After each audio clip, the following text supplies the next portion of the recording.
Hello and welcome to the Connected Community Podcast. Today, my guest is Sylvia Salcedo, who's an acupuncturist, a certified health coach, a sound healer. She is a microdose coach and a psychedelic facilitator, and she has over 20 years in integrative wellness. Today, our topic is psilocybin and microdosing. And so we talk about the benefits of microdosing, the cautions and the contraindications, dosages, protocols, how to source it, what effects it has on the brain and the body, and how to integrate the experience. So we really break this down from the beginning of a journey all the way through the end and through integration. If you enjoy this podcast, then next week we will be discussing MDMA. And all of this is completely in Sylvia's wheelhouse. This is her specialty. She's an expert in this area, and this is such a fascinating topic. So I hope that you gain some benefits from this podcast. And please, if you're enjoying them, take a moment to give us a like, a share, and a subscribe. And you get bonus points if you give us a comment. All of that really matters to help grow the channel. And I want to thank you so much for being here today. Enjoy.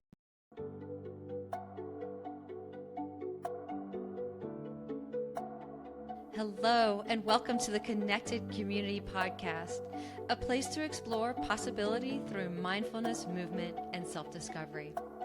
Our intention is to deliver insight and inspiration while fostering conversations that are genuine, unfiltered, and deeply human. We hope you will enjoy today's episode.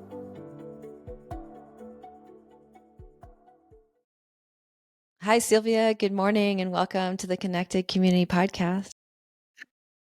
So excited to be here. Thank you for bringing me on board. Yes, I'm so excited to have you. I have been looking for somebody to talk about microdosing with psilocybin, so I'm so excited to dive in this topic. Let's talk a little bit about your background because you have a vast background. You're an acupuncturist, a certified health coach, a sound healer. You facilitate psychedelic journeys. Like, tell us all about you. Oh, thank you. So my path to wellness and healing started when I was really young, but it started from my father. My father's actually a cardiologist over at the University of Colorado. He retired a couple of years ago, but when I was little, I remember I used to follow him around rounds, and I was like, oh my God, I just loved what he was doing. I loved the connections that he made, but I knew pretty young that I wanted to go towards alternative medicine. I wasn't called towards the Western medicine. I was a Greenpeace lover. I loved herbs. So pretty soon I was like, well, I'm going to go this way.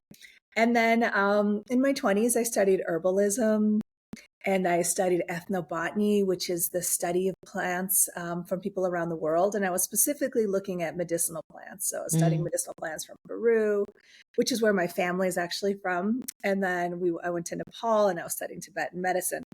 After a few years of working on my master's degree in ethnobotany, I was like, ooh, but I want to be back in the patient room. I want to be back with clients. That was going to lead me on a journey to research and papers and things like that. And I knew I wanted to get back into the treatment room. So from there, actually, I jumped into acupuncture school. And I dove head into acupuncture school, and I really enjoyed the philosophy behind it, which was the all-inclusiveness of our beings. That we can't really separate one thing from the other, that it's a very holistic perspective, and that very much resonated with me. Along the way, I was in acupuncture school, and I'm really needle sensitive. As an acupuncturist, I'm like so needle sensitive. So whenever people come in, they were like, I hate needles. I'm like, I totally get you. Yeah, me too. Exactly. So that's where that's where I started integrating sound healing, because I had a teacher in acupuncture school that was doing all this amazing work with sound. And I was like, oh my God, that's perfect. I can do the practice that I want to do, and I can use sound healing and the combination of needles. So that's where I really started working with sound. We use tuning forks on the body at the different acupuncture points. So you use them like acupuncture tools, but they're these really delicious sounding tuning forks that you vibrate on the points. And then I started integrating the Tibetan singing bowls and the gong. So I'm in practice, let's say now I went to school in Boulder, and now I moved down to Denver, and I'm in practice, let's say maybe 10 years. This interesting kind of thought started pumping in my brain. People were coming in for chronic health issues, sleep, all these kind of like bigger issues that I was curious what's going on with their mind. Mhm. We would go in and I'd be like, here's your protocol for sleep. And they would come back and they would get the protocol and then they'd come and we'd keep on doing this routine. But I really started wondering, like, actually, what is their thinking process? What is causing this sleep imbalance? What's underneath this chronic health issue? That's where I started getting into personal development and personal growth. I started studying with Gabby Bernstein, The Course in Miracles, Joe Dispenza, Wayne Mm. Dyer, really just started to understand this different way of evolution of our being. Mhm. During this time, I was becoming really clear that my toxic marriage was no longer serving me, nor had it ever really served me. But I was Yeah. now finding the strength to leave this marriage. At the same time, a really good girlfriend of mine came into my life and she's like, you need to do this. And I was like, there's no question. Let's go. She tells me to show up and I show up. This happened to be my first journey with psychedelics. Mm. The teacher is from Peru. And so I was really drawn to bringing Yeah. kind of going back to my roots of Peru. And I just fell in love with the system. I fell in love with who he is, the medicines that we work with, the protocols. And even during my first journeys, I was like, oh, this is what I'm going to be doing. Like, I am going to do this. But first, I have to like Mhm. figure out my life right now and go through that. So I used the psychedelics as a very personal growth. What psychedelic was it that you were using? It was MDMA based designer line of psychedelics. So Okay. that's when I really kind of first started going into that avenue of work. Mhm. And I just remember these incredible journeys where I was like, oh my God, I deserve so much better. Like I finally was able to just really understand my worth and who I was and know that I didn't belong in this infidelity filled, narcissistic, Yeah. abusive relationship. I was like, all Mhm. right. So I left my marriage. I moved from Denver to Crested Butte with my two young children, and we just began a new life. And that year that we moved, COVID settled in. So I Mm. kind of was able to take a bit of time off and really just like fill in the healing that was happening from leaving, even though it wasn't healthy. There's so many attachments that I needed to release and let go. Yeah. So then after a few years, I began that journey into the psychedelic world as a teacher, as a Yeah. facilitator myself. But what was interesting was like I actually kind of thought the dream was over because once I moved to Crested Butte, we were still doing everything in person. And I'm a single mom and I'm like, how am I going to get to the front range? Like, oh well, that Yeah. was a fun thought. About a year later, my mentor calls me and she's like, hey, we're starting them online. And I was like, what? So then I was able to actually drop back into the educational aspect of facilitating with these medicines. Yeah. I did that Yeah. for a while. And then I just started exploring different things. It was actually COVID that got me into microdosing. Yeah. So I feel like I want to have you again to talk about maybe ketamine and MDMA because this topic is so vast. And so for today, we're going to focus on microdosing and psilocybin. Um, what is the difference for people with taking a big, large dose of psilocybin and having a psilocybin journey versus microdosing? And what are the benefits of each? Okay.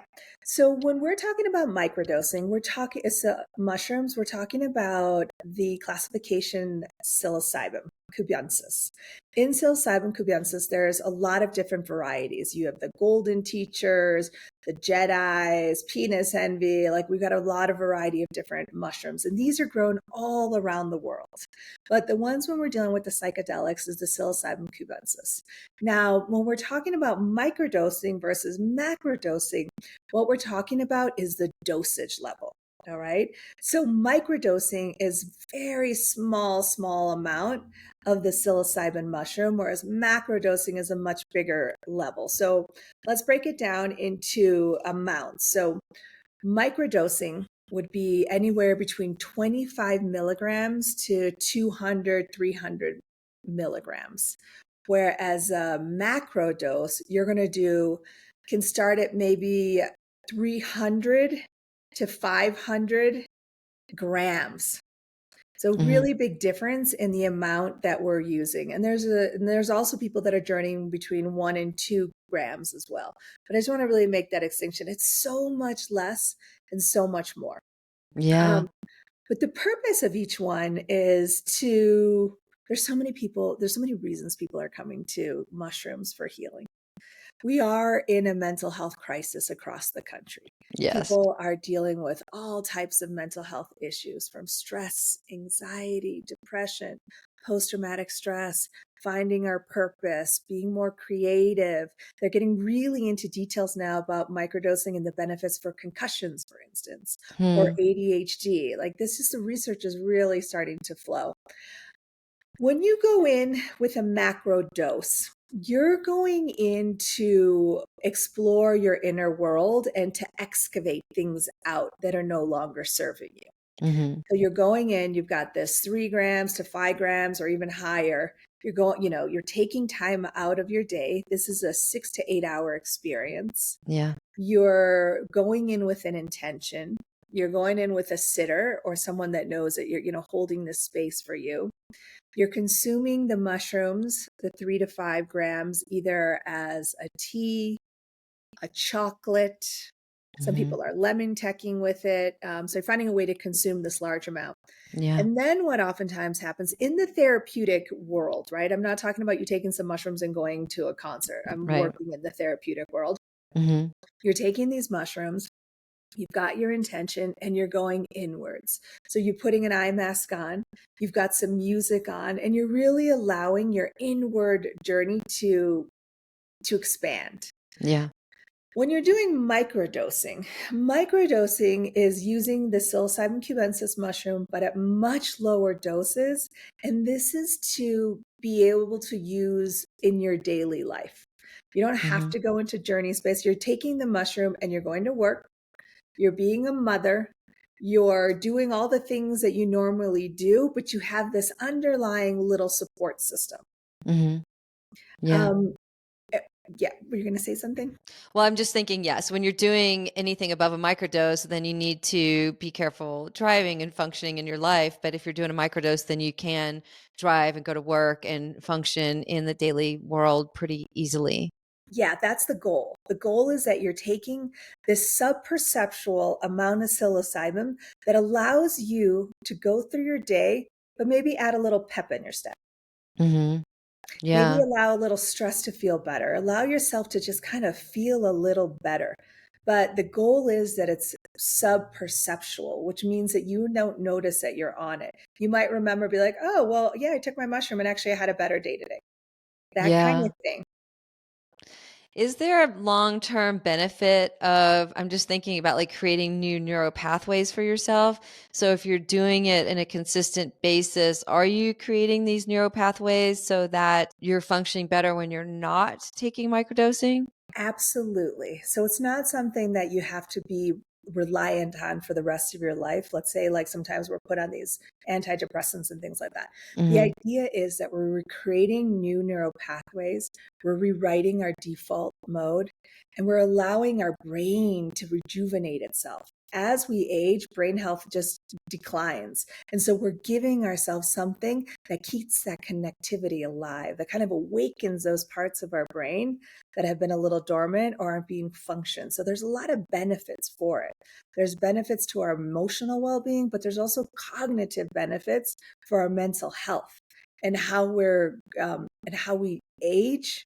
Having these mushrooms on board are going to be really beneficial for our aging process, to keep ourselves sharp, to keep the memory snappy, to keep us being able to feel like we're wanting to be engaged in the world, either through learning more or through the people around us. Mm-hmm. And so if somebody's wanting to start microdosing, how do they know? Let's talk about protocol, about how much would be the right amount, like how somebody would know if it was the right amount for them, Yeah. and how often to take it and for how long, and then what they might notice or not notice.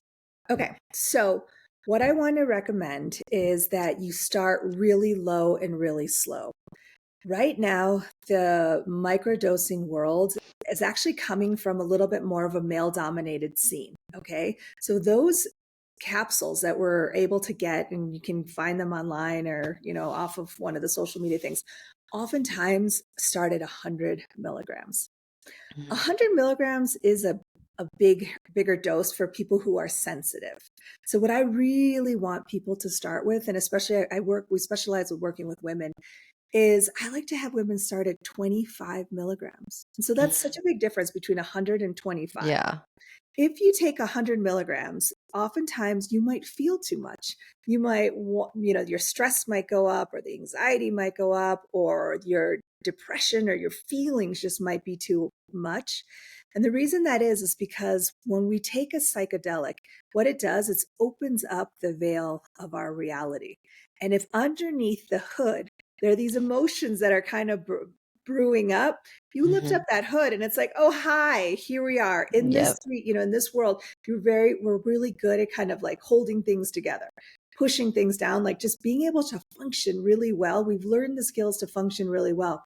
But that moment that you start to open up the hood and things start to come out, if you feel a lot when you're microdosing, the dosage is too high. Mm. So I like to start with 25 milligrams. I want you to feel super safe the first time you dose. I don't want Yeah. you to feel anything. And I want you to just like know, like, okay, I'm going to take this dose and I'm going to be able to do all the things that I like to do. All right. Yeah. From there, then I gradually get people up from 25, you can go to 50, right? If you want to. Some people are good at 25. Like some people are like, yeah, I feel like I have a little better Mhm. day and that's exactly what I want to feel. So Yeah. then you go up to 25 and you take a feel. How does that feel? You want to have that place where you're not feeling too much, but it actually feels a little good. All right. And Yeah. then from 50, you can go to 75 or you can go to 100. So I slowly work women up through their dosages. If Mhm. you're working with an SSRI, because mushrooms and microdosing, you can work Yeah. with those at the same time, but definitely talk to your provider, get support around this part. But if you are on an SSRI, oftentimes you're going to need more. So you're going to need maybe 100, 200. So you kind of, I see it like that. Depending on what medications you are on, you might need a higher dose. But Mhm. for all those out there who are interested in microdosing, find those ultra low doses to start, Yeah. because we've seen that when you start too high, it's just too much. And you're like, that doesn't work for me. But that's not that it doesn't work for you. You just haven't gotten the right dosage yet. Yeah. So if you start women low and then you build them up, why wouldn't you just leave them on a low dose? Why would you possibly build their dosage up? Because they might not necessarily feel what they want to feel. Mhm. So if 25 for me is like key. I really like that. But for somebody else, like I was saying, if they're on a medication or Yeah. they're not as sensitive to substances, then maybe they want to go up a little bit more. We actually Mhm. do have a product called NeuroGlow, and that is a 35 milligram dose of psilocybin that we mix with lion's mane, and that's specifically for brain health. So you're not Yeah. necessarily looking for anything else, but you want to have that power of your brain health and knowing that you're working to keep your brain Yeah. strong. So I'm curious because um, you're saying that you don't feel much of a difference, but then there's this underlying thing that happens, this underlying feeling. And so what is it that um, we're wanting to reach for? What is that feeling that we're wanting to gain? Okay, so we're wanting to gain, and it will be individual too, right? So Yeah. when we work with people, we're like, okay, what's your goal? What's your intention? Everybody's going to have a little bit of intention. For me, I needed a little boost of energy and creativity. So writing that one spot where I would take a microdose and I could go through the day and I felt really good, right? Somebody else, it could be anxiety. So they have anxiety and they want to just kind of feel a little edge of that anxiety off. Someone's got depression. They want to feel a little bit of edge of that depression off. So very individual what people are looking for in that respect. But what would feel too much, let's say, is that you're just like uncomfortable in your body. Whatever emotion internally has come to the surface and it doesn't feel good. It's Yeah. too much. And you'll spend the next, 3 to 4 hours in that too much space. Yeah. So that's kind of how you can tell like that sweet spot. Well, and there's so many different strains, and each strain has different effect. And so, if somebody's microdosing and they are taking one strain and then they switch strains, are they going to feel something different, or is it individual if you're getting different strains all the time? Yeah, I usually try to stay with the same strains, and Hmm. I'll go through some, like, for instance, penis envy is a strain that I'm going to use for journeys. This is a bigger, it's a more powerful, potent psilocybin mushroom where I'm going to Yeah. really use that for journeys. Golden teachers are really sweet, softer, gentler microdosing species that works really well. We've got blue meanie in our neuroglow because it helps with cognitivity and helps with creativity. So Okay. I think something like golden teachers, one of the most common ones that are found around and the easiest to grow, that's a great starting point. It's going to be gentle, whereas penis envy is going to put a little bit, like you maybe had 2 cups of coffee that morning, a little bit more rev Yeah. in your being, and it could have a little bit more of expression of what's coming out.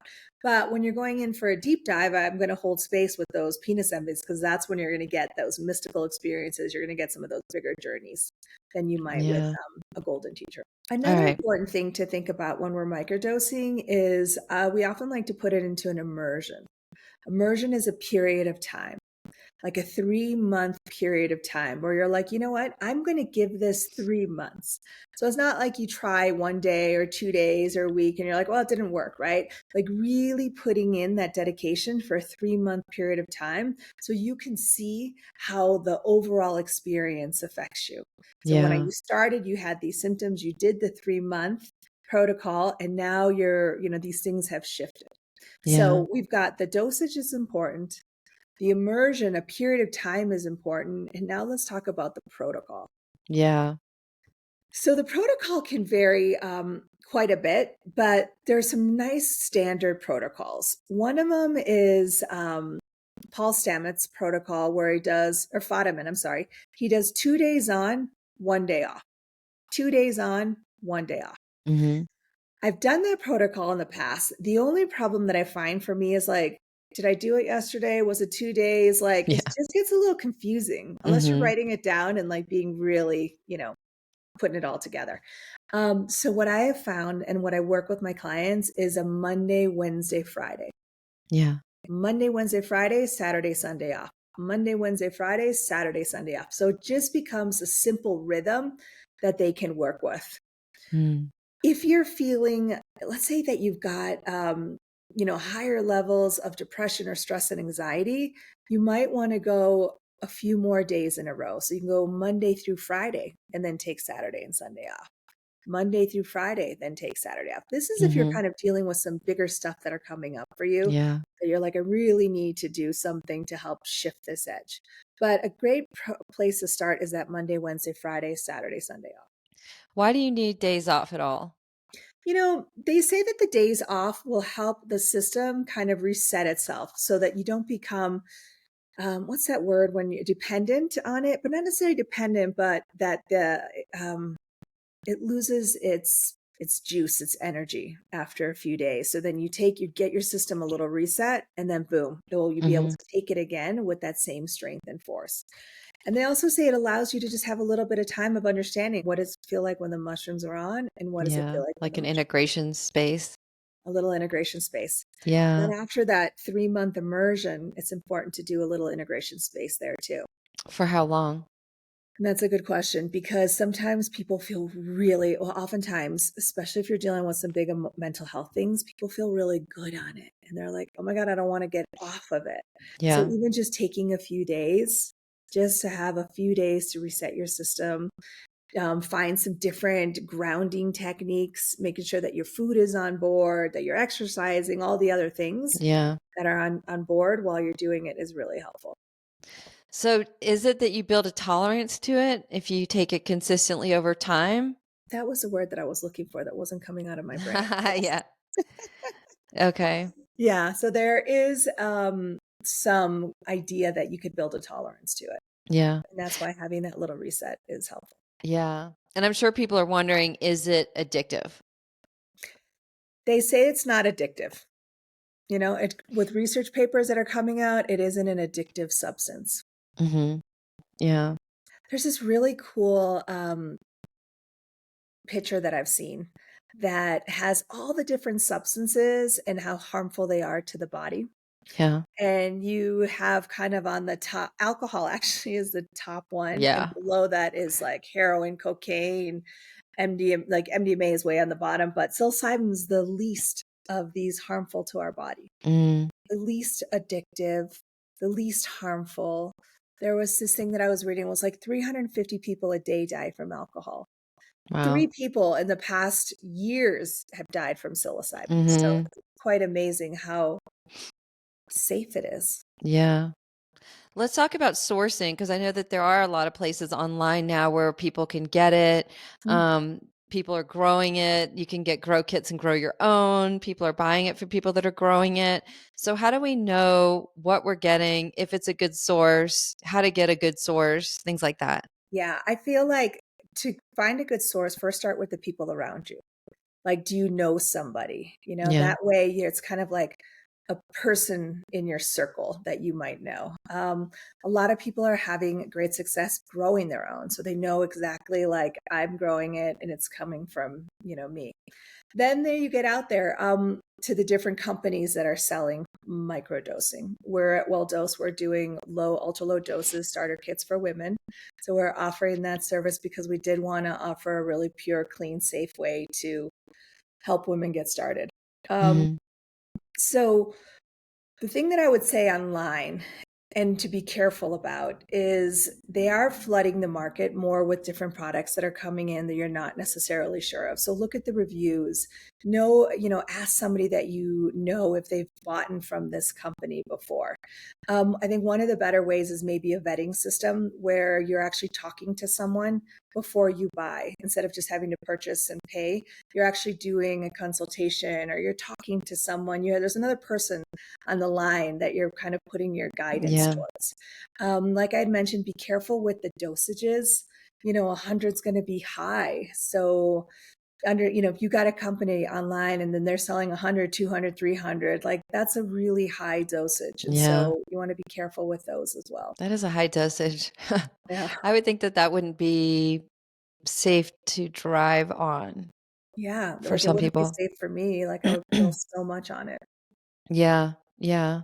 Interesting. Yeah. Um, how do people integrate? So it sounds like you have this service where you're offering psilocybin in microdose formats, and then there's some services that come along with that. Is that what you're offering? Yeah. So, what we did, since I am a healthcare practitioner, it was really important for me to be able to understand where people are coming from, what does their health look like, and their mental health. So, we built a system where we talk to our clients before they get started, really touching base with them and getting in tune with their intentions and what they're doing.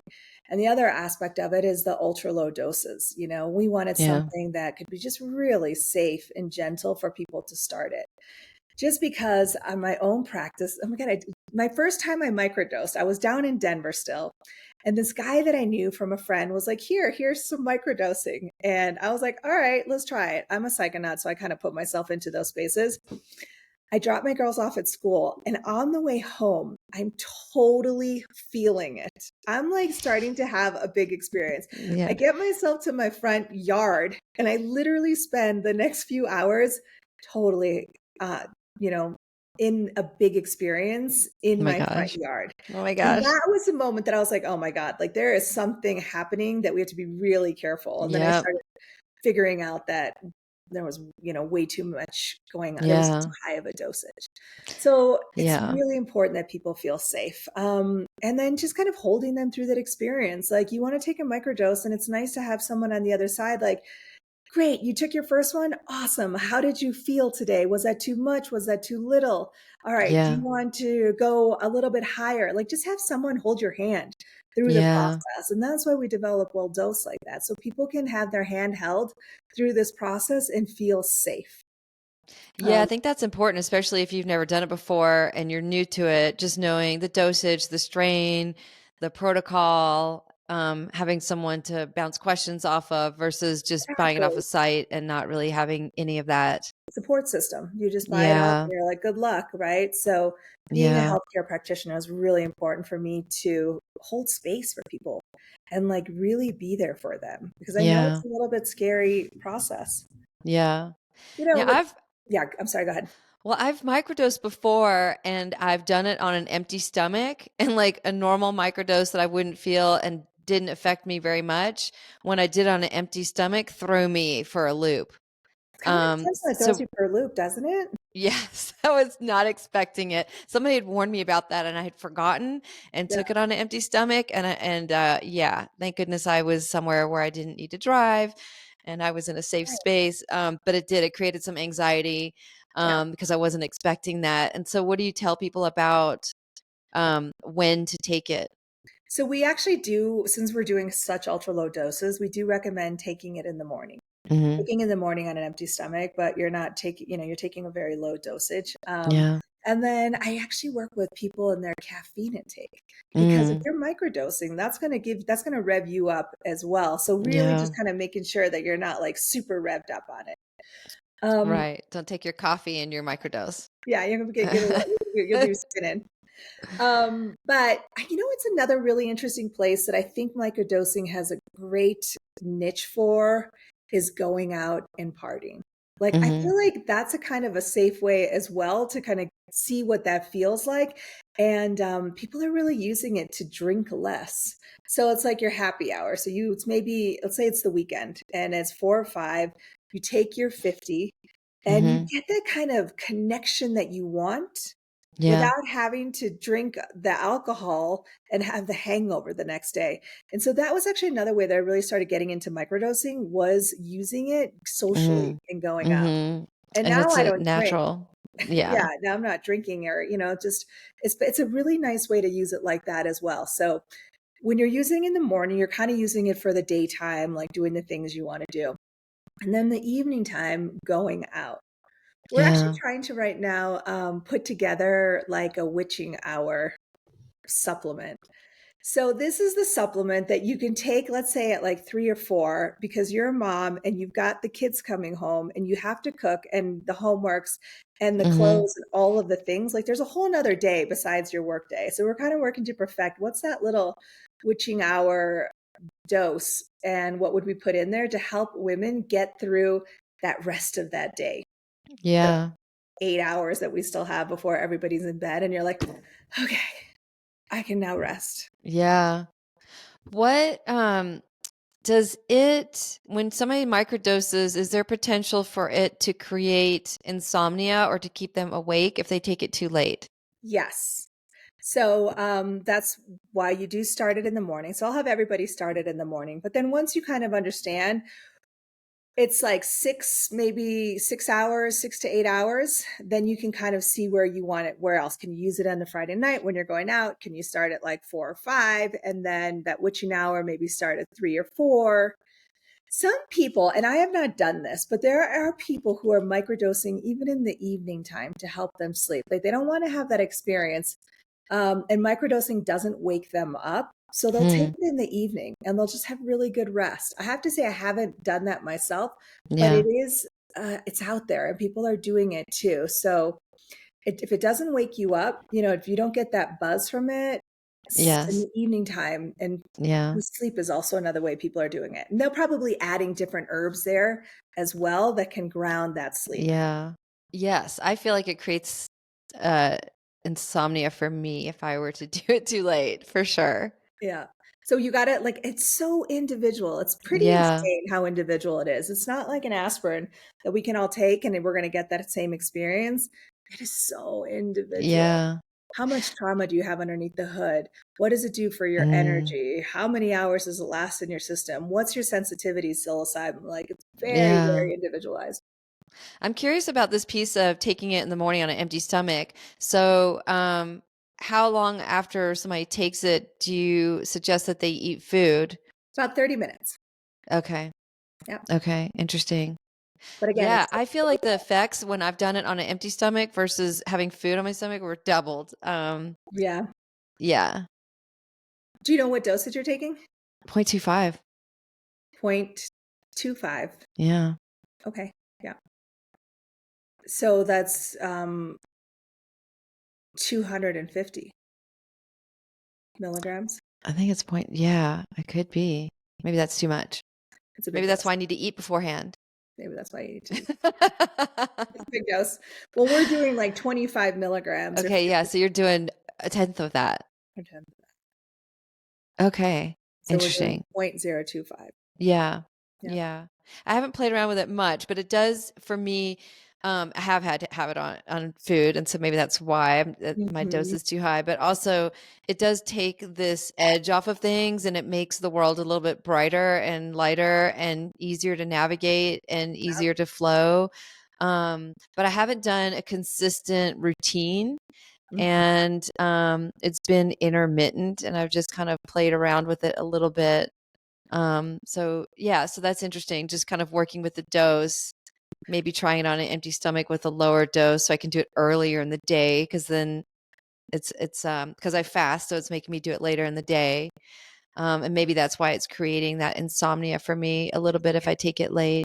Totally. So a much smaller dose Yeah. in the morning, maybe like 50, start with that, or Yeah. 25, start with that and see how milligrams and see how that feels for you. Yeah. I really loved when I put it into that system. There was something about putting it in container for a couple months that I felt dedicated to the practice. I felt dedicated to really seeing what this substance Yeah. could do for me. And that, I don't know, so I Yeah. feel like to put that in that bigger perspective. And then you can, after you have that experience, then you can use it as you need to. But it is nice to have one or two like containers where you're like, I'm going in or doing this. Yeah. And so the 3-month protocol that you talked about, you Yeah, said to take a break afterwards. What would be the ideal amount of time to take a break? Like 2 weeks? 2 weeks. Oh, Yeah. yeah. Okay. Exactly, 2 weeks. Okay. That's what's the Yeah. recommended break time for that, 2 weeks. Yeah. And like I said, some people are like, so it just has helped them so much and they're really worried to get off. And so we'll just kind of play with a couple days, just understanding. When you're using microdosing for those bigger transformations, you're Yeah. looking at like a year, right? Like Yeah. a year for those neural pathways to really find their new grooves and for to have all those kind of mental health shifts. You want to look Hmm. at it for a year. Let's talk about those shifts that people might expect. So, say they've done it for a year, they've followed that protocol 3 months on, 2 weeks off, maybe 3 days a week taking it. Um, what might they expect to see when they look back a year? So that if they're looking back and they're feeling more at peace, Mm, less stress, less anxiety, less depression. So a lot of these mental health issues that you're coming for begin to lessen, they begin to shift. And that's what this whole psychedelic movement is about, is we're coming from a place of a mental health crisis, and not necessarily that crisis could be a variety, a gradient of how you're feeling, right? hmm But the goal is that we're feeling better. The goal is that we're finding more peace inside of ourselves, nationwide and worldwide, where we have a mental health crisis and a gradient for each one of us on that mental health crisis. We're looking for new solutions to actually feel better. We're looking for solutions where we have more inner peace inside of ourselves. We're aligned with our intuition and our knowing. We have more beautiful relationships and connections with our children, with our partners, with our community. And that next level is being able to really be in tune and in touch with our purpose. mm, What are we meant to be doing here? And allowing that creativity to really start to fall in. So it's a beautiful place that we're trying to go from with all of the psychedelics. But hmm that's where we're headed. We're heading from a place of things that just aren't feeling so well, things that are out of balance, to a place where we're in balance, where we know who we are, where we're excited about our lives, where our purpose, our energy is leading our purpose because we're coming from that place of creativity and knowing that this is what we do. This is what we want Yeah. to do. And the And it, microdosing is one part of the psychedelics that are helping us get to this place. yeah. And it's this natural substance versus the synthetic pharmaceutical that we don't exactly know what's in it. This is something that's coming from nature. And I think that's the thing is people hear, psilocybin, they think psychedelics, and they kind of get a little bit scared. Yeah. And yet with the microdosing, they're not at all having a psychedelic experience. Yeah, I do love that. And that's why I have microdosing on my little menu of things that I do, is because it's a beautiful entry point. Hmm. You can do it and it can feel safe around it. You don't have to, put these bigger chunk of time away for a journey. And there isn't that kind of edge of fear sometimes as you go into one of these bigger journeys. Like, it's something you can integrate into your life Yes, in a because much the easier way. psilocybin journey doesn't necessarily always have butterflies and rainbows and unicorns. A psilocybin journey can be really intense and a lot of shadow can come up. Mhm. And it can be beautiful, or there's beauty in the shadow coming up, right? There's Yeah, beauty in digging into those deeper layers and scratching under the surface. Um, but I think there's a misconception about that too, about psychedelics, that it's going to be this big, beautiful thing, or that you're going to do it once and you're going to be healed. yeah. Two huge misconceptions, right? Anytime Hmm. I work with clients, I'm like, understanding where they're coming from and where they want to go. What is this arc of transformation? So Yes. I want to really, when I work with people, is have them understand that this isn't a one and done. Like, we have these different tools to tap into to get to where you want to go and how Hmm. you want to feel, right? Yeah. The big dives with the psilocybin, my friend used a word the other day that was so perfect. They're kind of a little rowdy. You Hmm. don't really know what you're going to get. You're Yes. exudating a lot. So you're going in there and you're feeling these feelings that are inside of you, that are coming from these points in your history where you Yeah. might have had a trauma or a situation. But then and one moment later, you can be in your highest self in your land of spirit. So it's this Yeah. dance in between both of them. None of that you're going to experience during the microdosing, because we're working kind of on a different network. But during a deep dive, this is kind of the dance that you get to do between them. Yeah. And it took you 30 or 40 years to get there. And so you're not going to have a solution in one experience. And then there's layers too. So I felt that with my own self-work is like, oh my gosh, it's coming up again. I've like already dealt with this, and it's layers. It's like we're peeling back the layer and we're layer and layer until we get to the very core of it. And so sometimes we have to circle through the same issues over and over again. And I know every time I have, I'm like, really? I'm going there again. I know people always are like, wait, I thought I already did that. Uh-huh. My work is Stay. done. So that toxic marriage, it took me a few years to do the work Hmm. that I needed to do, to be in a place. I mean, I had no idea before I got divorced about narcissists or Mm. attachment styles, or that I actually had a lot of trauma growing up. I was kind of just like, oh, that was my life. I didn't really like it. There were situations that didn't feel good. But it wasn't until I started to really dive into the work that I got to claim it and own it and see it for what Yeah. it was. So it took a few years for me to be in this place where I feel so much more empowered. I Yeah. love myself. My relationship with my children are so strong. Like, I live Hmm. in this energy of creation. We're like, oh, what are we going to create? Oh, I just manifested that. Awesome. What's next? Just Yeah. taking some time, but like I'm in the groove now and it feels really good. Yeah. Well, I think you bring up a good point about trauma too, because I think the old paradigm of trauma is blatant physical abuse, sexual abuse, verbal abuse. And then I think all of us are walking around with some level of trauma because there's layers of it, and it doesn't have to look like that. It could be something that somebody said to you that like deeply wounded and affected you, or abandonment, or Uh, feeling left out, or something a teacher said, and it imprints on you so deeply, and it creates a trauma, it creates this wound. And so it's kind of acknowledging those and not discarding them as insignificant because they were significant, and Absolutely. giving value to them, and realizing that it did create a wound, and it's something that can be healed once we recognize it. Yeah, there's so many beautiful healing tools in the process of the psychedelic world as well, and the psychology world. Rewriting your child, or like giving notice to that inner child within you. When you find a Hmm. moment, for instance, in like a deep dive journey, I've had these moments where like my little self comes up and all I have to do is just soothe her. Like, it's Hmm. okay, baby, we got this. We got this. We made it through and we got this. That was a really powerful tool, is learning to reprogram our inner child when she Yeah. comes up, and just being there for her and seeing her and holding her. Yeah. Yeah. That's beautiful. Another Yeah. one is, reparenting our energetic parent imprint. So I have my mom and my dad, who are my physical mom and dad, but they weren't necessarily the best mom and dad that I needed for my spirit and my soul and who I am.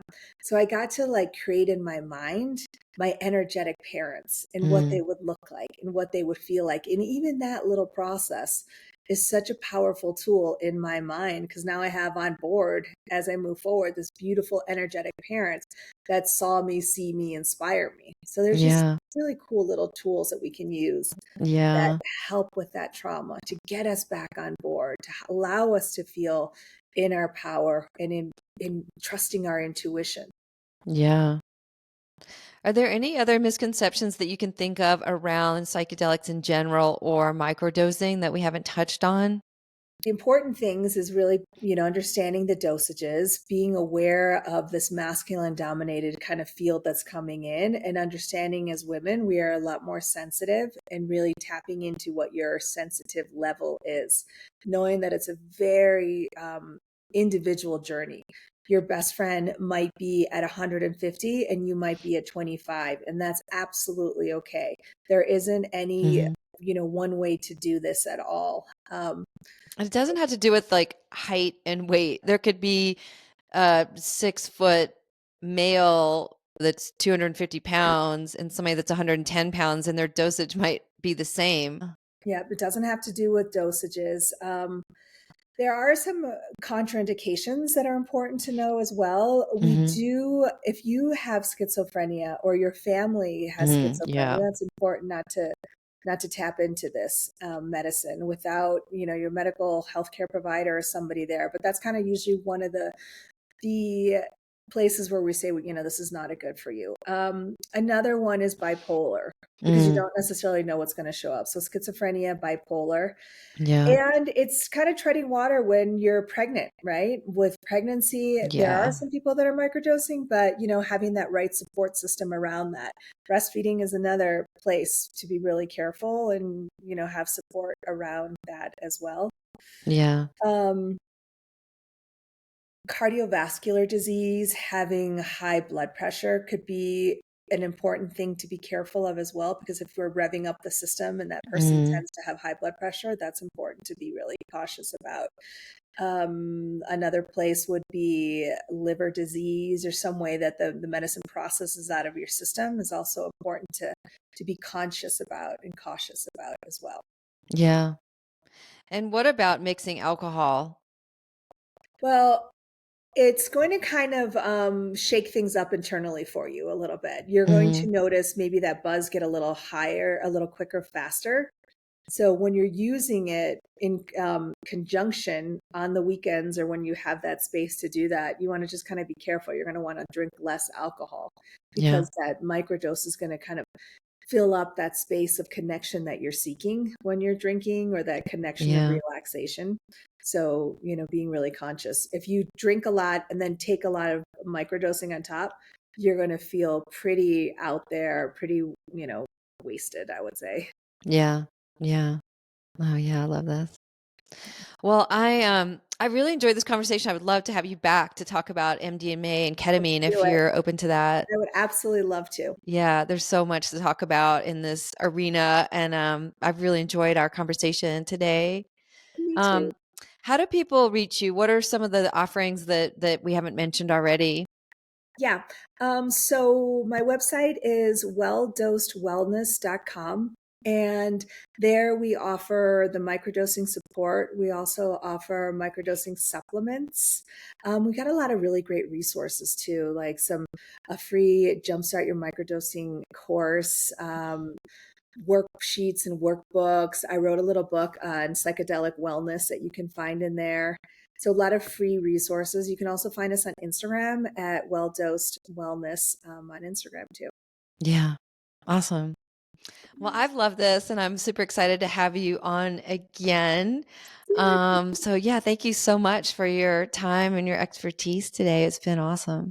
I really appreciate you having me on, and I'm super excited to be working in this field and sharing the knowledge. So thank you. Yeah, thank you. Thank you for listening to the Connected Community Podcast. If you enjoyed today's episode, please like, share, and subscribe. I can be found at www.nickyyoga.com, NICKYYYOGA.com. Until I see you again next week, I hope you have a beautiful day.